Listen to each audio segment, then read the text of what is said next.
Hi viewers, welcome to multi info Tamil. குளவிகளை பற்றி தெரிந்து கொள்வோமா?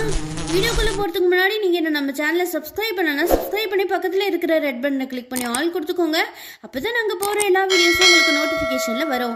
குளவிகள் ஒரு பறக்கும் பூச்சி.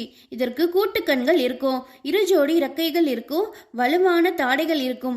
இவை இரையை எளிமையாக பிடிச்சு கொள்றதுக்கு பயன்படுது.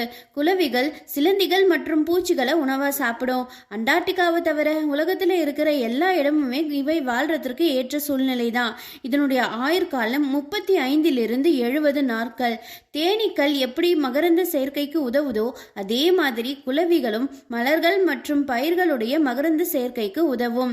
மொத்தம் 1000 வகையான குளவிகள் இருக்கு. ஒவ்வொன்றுக்கும் ஒவ்வொரு தனித்தனி பண்புகள் இருக்கு. உதாரணமா காகித குளவி, இது காகிதம் போன்ற கூடுகளை உருவாக்கும். பித்தப்பை குளவி, இது தாவரங்கள்ல பித்தப்பைகளை உருவாக்கி வாழ்க்கை சுழற்சியை உருவாக்கும். மலர் குளவி, இவை மலர்களுடைய மகரந்த சேர்க்கைக்கு உதவுது. இதே மாதிரி உங்களுக்கு ஏதாவது ஒரு டாப்பிக்கை பற்றின இன்ட்ரெஸ்டிங்கான இன்ஃபர்மேஷன் தேவைன்னா அது என்ன டாபிக்னு கமெண்ட் பாக்ஸில் கமெண்ட் பண்ணுங்க. வீடியோக்கு லைக் பண்ணுங்க, உங்கள் ஃப்ரெண்ட்ஸ் அண்ட் ஃபேமிலிக்கு ஷேர் பண்ணுங்க. மறக்காம மல்டி இன்ஃபோ தமிழை சப்ஸ்கிரைப் பண்ணுங்க. தேங்க்யூ.